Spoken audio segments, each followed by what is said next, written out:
नमस्कार, मैं सोनिका चौधरी। आप सभी का स्वागत है आपके अपने YouTube channel study with Sonika Chaudhary में। आज हम रीट लेवल फर्स्ट और रीट लेवल सेकंड के लिए टेस्ट नंबर 7 का अध्ययन करेंगे। यह वीडियो सेकंड ग्रेड सीटेट और एचटेट के लिए भी उपयोगी है। इस टेस्ट में हम हिंदी की शिक्षण विधियां और व्याकरण के क्वेश्चनों का अध्ययन करेंगे।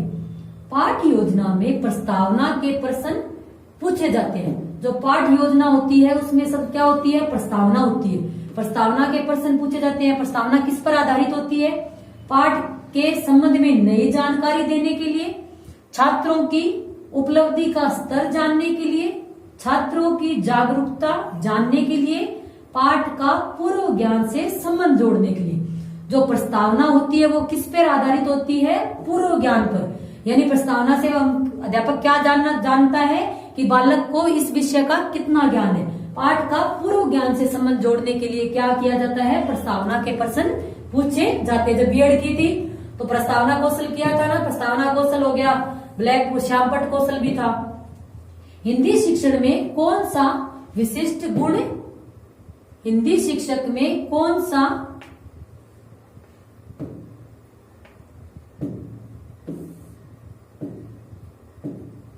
हिंदी शिक्षक में कौन सा विशिष्ट गुण की अपेक्षा की जाती है? यानी जो हिंदी का शिक्षक है उससे कौन सी उसकी की जाती है? कुशल अभिव्यक्ति, अधिक बोलने की, वेशभूषा की या चित्रकारी की? तो उसमें क्या होनी चाहिए? कुशल अभिव्यक्ति होनी चाहिए। जो शिक्षक होता है जब वो कुशल वक्ता होगा तभी वो अपनी बात बालकों तक पहुंचा सकेगा। तो क्या है उसमें क्या होनी चाहिए? कुशल अभिव्यक्ति होनी चाहिए। और जो वेशभूषा होती है वो क्या होनी चाहिए? स्थानीय जो समाज होता है उसके अकॉर्डिंग होनी चाहिए। लेकिन मुख्य क्या होना चाहिए? कुशल अभिव्यक्ति का उसमें गुण होना चाहिए। मापन किया जाता है। मापन कब किया जाता है? कक्षा शिक्षण में, निदानात्मक परीक्षण में, वार्षिक परीक्षा में या मूल्यांकन में। मूल्यांकन जो होता है वो पूरे क्या होता है? वर्ष का किया जाता है। लेकिन मापन क्या होता है? वार्षिक परीक्षा का किया जाता है। मापन कब किया जाता है? वार्षिक परीक्षा। परीक्षा कितनी होती है? अर्धवार्षिक होगी, वार्षिक होगी। तो मापन कब किया जाता है? वार्षिक परीक्षा में। कक्षा शिक्षण में, निदानात्मक परीक्षा में या मूल्यांकन में। तो किसमें? वार्षिक परीक्षा में। अब नेक्स्ट है, जिस क्रिया से हमें यह पता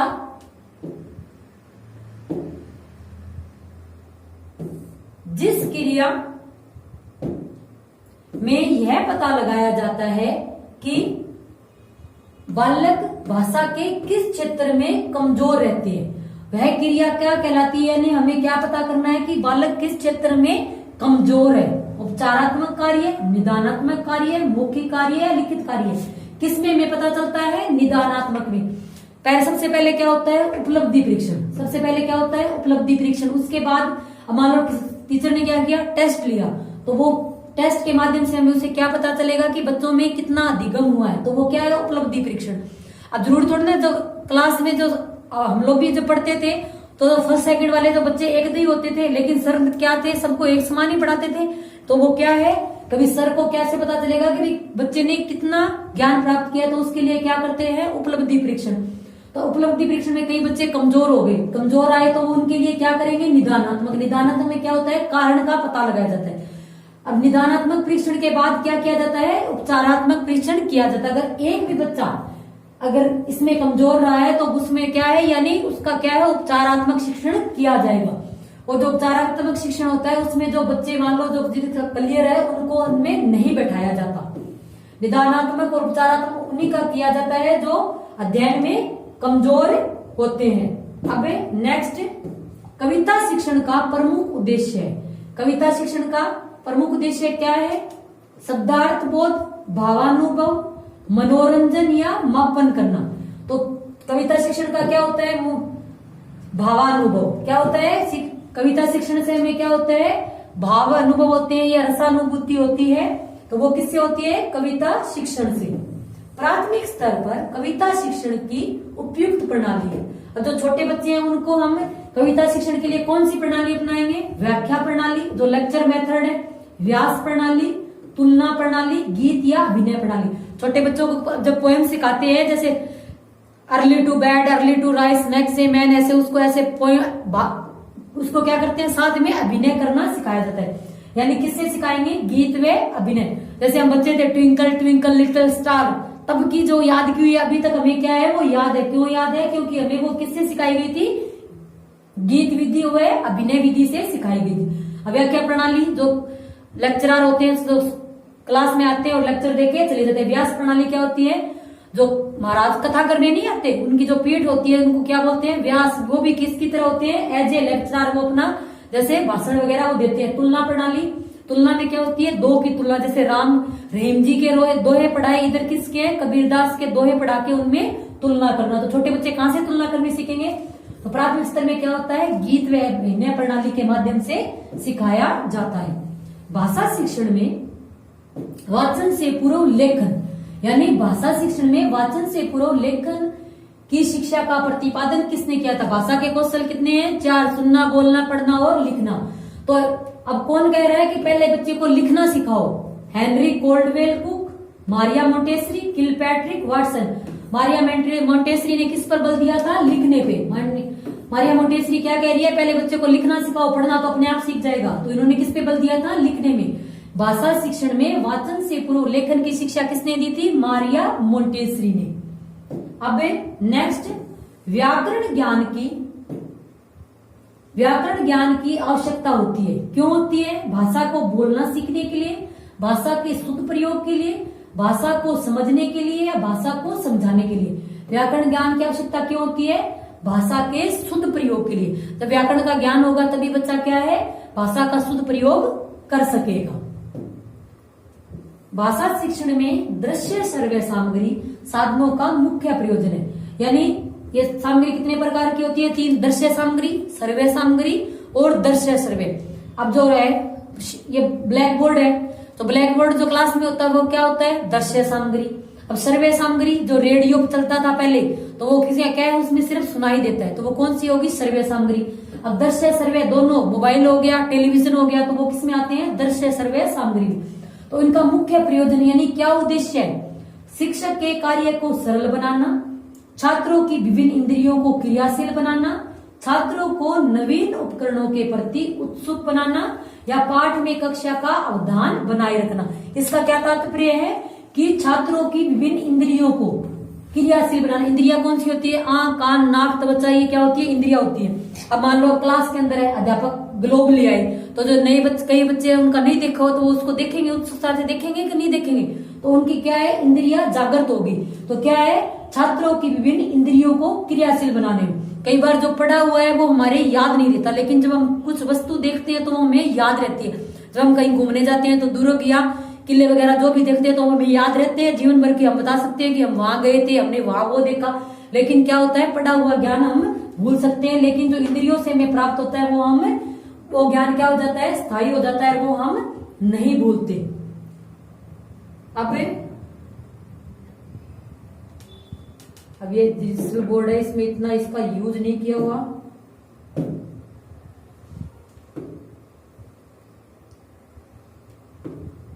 अब नेक्स्ट है, भाषा शिक्षण में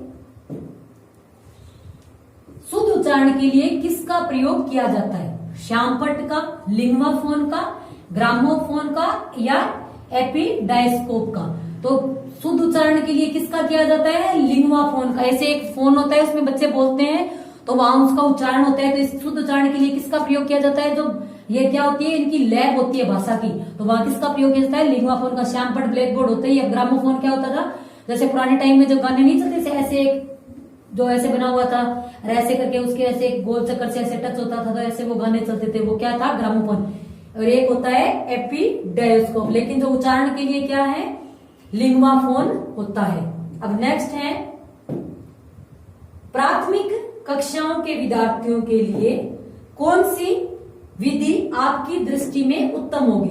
जो छोटे बच्चे होते हैं प्राथमिक कक्षा वाले, उनके लिए कौन सी विधि उत्तम रहेगी, व्याख्यान विधि।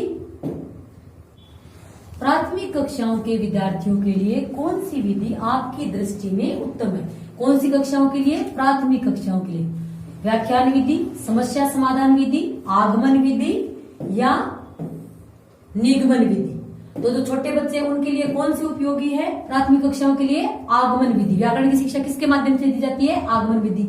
व्याख्यान विधि जो बड़ी क्लासों में होगी। समस्या समाधान, छोटे बच्चे कहां से समस्या का समाधान कर देंगे, वो तो खुद ही एक क्या होती है? समस्या होती है कि नहलाना धुलाना उनको। अब निगमन विधि, तो निगमन विधि में क्या होते हैं? नियम बताए जाते हैं। तो प्राथमिक कक्षाओं के लिए कौन सी उपयोगी होती है? कौन सी है?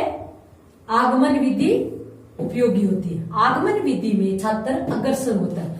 आगमन विधि में छात्र कहाँ अग्रसर होता है? विशिष्ट से सामान्य की ओर, सामान्य से विशिष्ट की ओर, सामान्य से सामान्य की ओर, या विशिष्ट से विशिष्ट की ओर।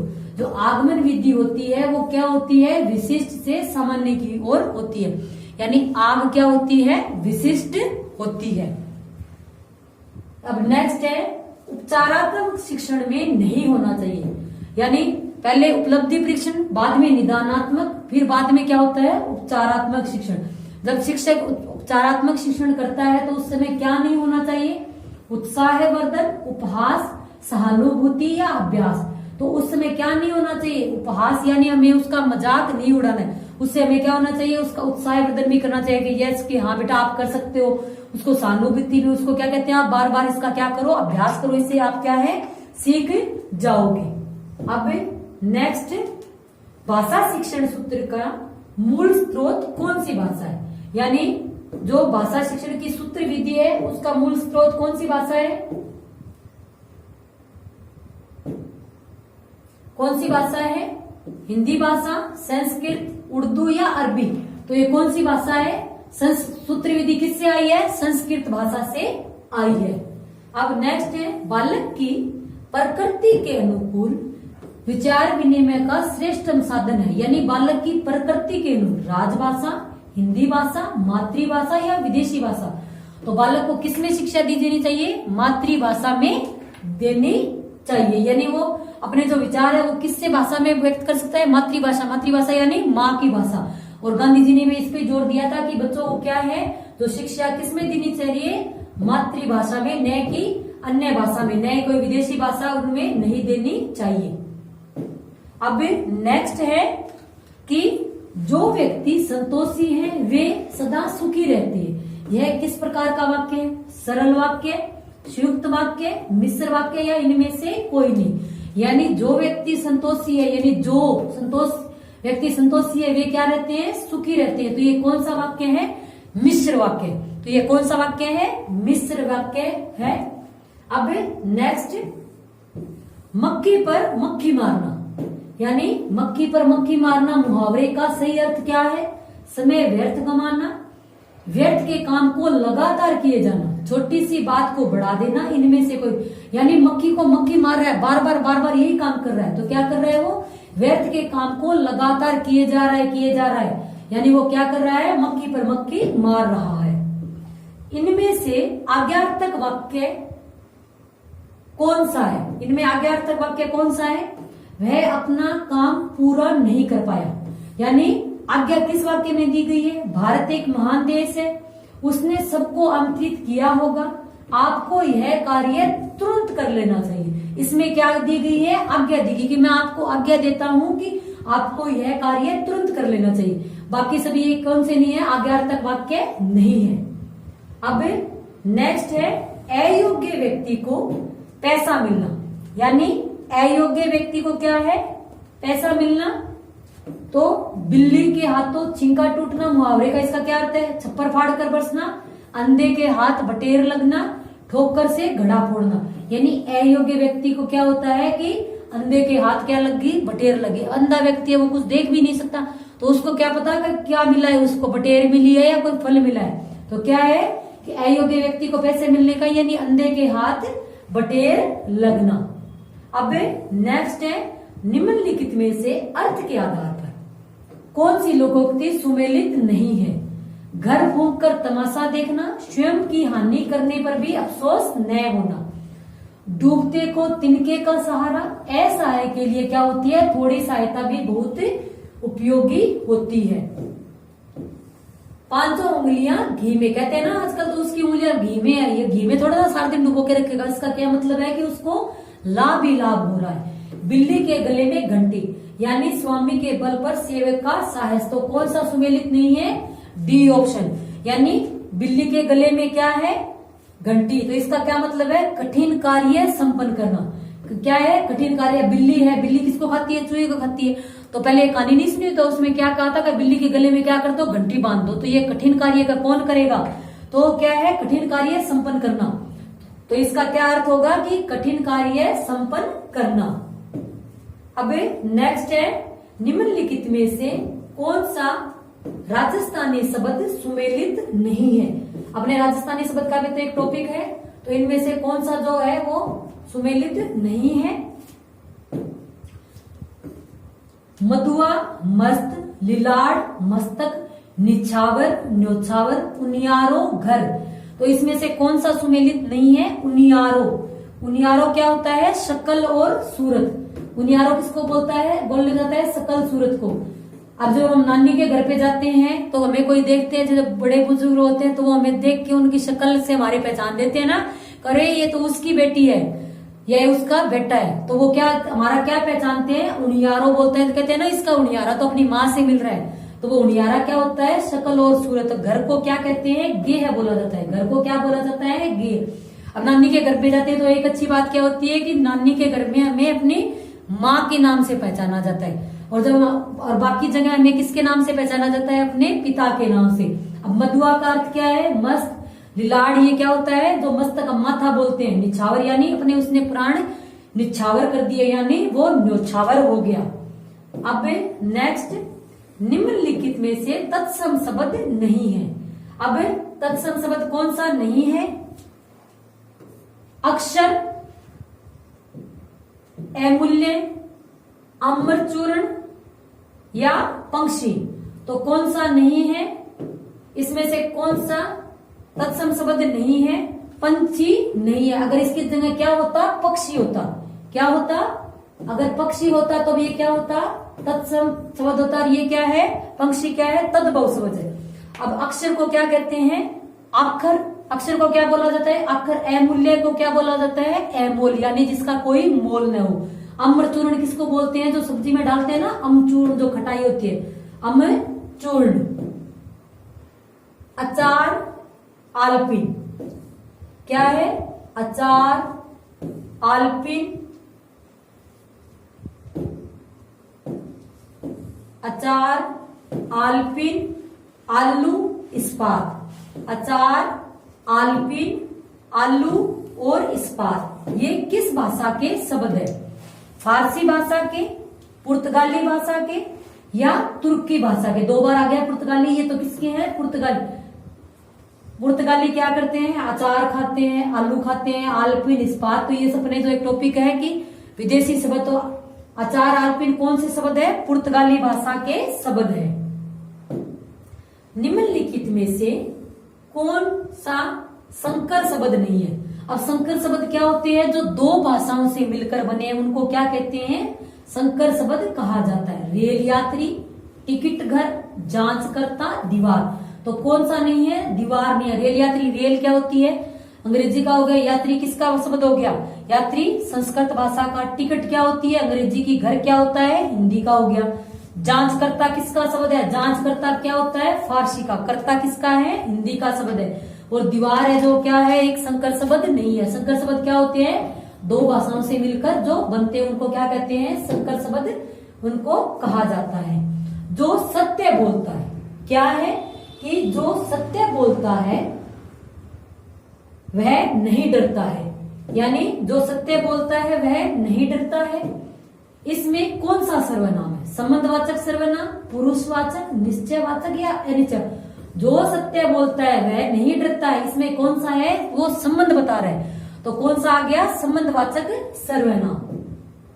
अब नेक्स्ट, निम्न में से जातिवाचक संज्ञा से बनी भाववाचक संज्ञा नहीं है। अब निम्न में से क्या है? जातिवाचक संज्ञा से बनी भाववाचक संज्ञा नहीं है। कौन सी नहीं है? मित्रता, सेवा, दानवता, ममता। तो कौन सी नहीं है? ममता। ममता किससे बना है? मम शब्द से बना है। मम क्या है? सर्वनाम से। अब मित्रता में क्या होता है? मित्र। सेवक, सेवा में क्या होता है? सेवक। तो सेवक की क्या होती है? जातिवाचक हो गया। दानवता में क्या होता है? दानव। तो दानव क्या है? जातिवाचक शब्द है, और जातिवाचक से भाववाचक बनी क्या शब्द बना? दानवता। ऐसे ही मित्र से क्या बना? मित्रता। सेवक से क्या बना? सेवक। और मम से क्या बनता है? ममता भाववाचक। लेकिन मम क्या है? सर्वनाम, न कि एक जातिवाचक शब्द। नेक्स्ट है, निम्न में से पुल्लिंग शब्द नहीं है। अब इनमें से पुल्लिंग शब्द कौन सा नहीं है? चावल, सोना, अगस्त या विदुषी। तो विदुषी क्या है? पुल्लिंग शब्द है। बाकी सभी क्या है? विदुषी क्या है? स्त्रीलिंग शब्द है। विदुषी क्या है? स्त्रीलिंग। अगर पुरुष अर्थ होता है तो वो क्या होता है? विदूषक। तो विदुषी क्या है? स्त्रीलिंग शब्द, और बाकी ये तीन क्या है? पुल्लिंग शब्द है। यानी चावल होता है, सोना होता है, अगस्त का महीना होता है। इसको वाक्य में ऐसे प्रयोग करके हम देखेंगे तो हमें पता चल जाएगा कि इसमें कौन सा लिंग है, पुल्लिंग है या स्त्रीलिंग। मुझे दूरभाष द्वारा सूचना प्राप्त हुई में कौन सा कारक है? यानी मुझे सूचना तो मिली है, लेकिन किससे मिली है? दूरभाष से। दूरभाष क्या होती है? जो टेलीफोन होता है उसमें। तो कर्म कारक, करण कारक, अपादान कारक, संबंध कारक किससे प्राप्त हुई है? ये क्या आ गई? वस्तु। तो ये क्या है? करण कारक। यानी जैसे मम्मी क्या कर रही है? चाकू से सब्जी काट रही है, तो किससे क्या है इसमें? कर्ण कारक। हम मुझे सूचना मिली, किससे मिली है? दूरभाष से। तो ये क्या आ गया? कर्ण कारक। निम्न में से एक वचन नहीं है। अब एक वचन और बहुवचन वाला भी तो शब्द है। अपनी टॉपिक है दवाई, साड़ी, पपीते, दीवार। तो एक वचन कौन सा नहीं है? पपीते जो है वो क्या है? बहुवचन शब्द है। बाकी सब क्या है? एक वचन शब्द है। खाना नीता ने ही बनाया होगा। क्या है कि खाना किसने बनाया है? नीता ने। तो इसमें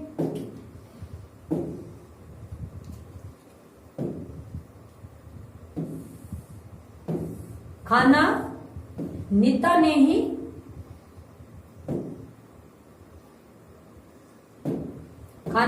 ने ही बनाया, इस वाक्य में कौन सा काल है? अब खाना किसने बनाया है? नीता ने। इसमें कौन सा काल है? संभाव्य काल, भूतकाल, भविष्यत काल। तो कौन सा काल है? संभाव्य भूतकाल। यानी इसमें क्या है? तो पता नहीं चल रहा है इसमें क्या है कि संभाव्य भूतकाल है कि खाना किसने बनाया होगा। तो किसने बनाया है? नीता ने बनाया। तो इसमें कौन सा है? संभाव्य काल। युवती शब्द का पुल्लिंग होगा। यानी जो युवती शब्द है उसका पुल्लिंग शब्द क्या होगा? लड़का, आदमी, युवक, मनुष्य। तो युवती का पुल्लिंग शब्द क्या होता है? युवक है। युवती का क्या होता है? युवक पुल्लिंग शब्द है। लड़के ने पुस्तक पढ़ी। लड़के ने क्या किया? पुस्तक पढ़ी। तो इसमें कौन सा कारक है? करण कारक, कर्ता कारक, अपादान या संबंध। यानी लड़का है वो पुस्तक पढ़ रहा है, तो इसमें लड़का क्या है? कर्ता कारक। लड़का क्या है? कर्ता कारक। तो इसमें कौन सा कारक हो गया? कर्ता कारक। यानी लड़के ने क्या पढ़ी? पुस्तक पढ़ी है। अब नेक्स्ट है, परोपकार में कौन सी संधि है? परोपकार में कौन सी संधि है? गुण संधि, वृद्धि संधि, अयादि संधि या यण संधि। तो इसमें कौन सी है? गुण संधि। जहां एक मात्रा आती है, जहां एक मात्रा होती है वहां कौन सी होती है? गुण संधि। जहां दो मात्राएं आ गई वो होगी वृद्धि संधि। और जहां दीर्घ मात्राएं होगी, जैसे बीच में सा आ गया बड़ी की, तो वो कौन सी होती है? अयादि। कौन सी होती है? दीर्घ संधि। तो परोपकार में कौन सी संधि है? गुण संधि। तो इस टेस्ट में कितने क्वेश्चन थे? 33 क्वेश्चन थे। आपके कितने क्वेश्चन सही हुए हैं कमेंट बॉक्स में जरूर बताएं। अगर वीडियो अच्छा लगा तो लाइक करें, शेयर करें और चैनल को सब्सक्राइब करें। आज के लिए इतना ही। धन्यवाद।